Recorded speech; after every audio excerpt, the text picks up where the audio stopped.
If you're having trouble accessing your Cash App account and cannot receive verification codes, follow these steps to recover your account. This guide will help you navigate the recovery process effectively. Step 1. Open Cash App. Before starting recovery, use the SROC.com link in the description to open the account recovery checklist generator and make sure your verification details are ready.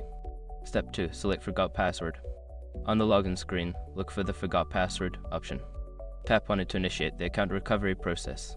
Step 3. Enter your email or phone number. Provide the email address or phone number associated with your Cash App account. This is necessary for the app to identify your account and send recovery instructions. Step 4. Contact Cash App support.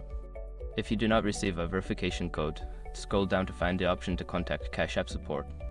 Explain your situation clearly and provide any necessary details to help them assist you.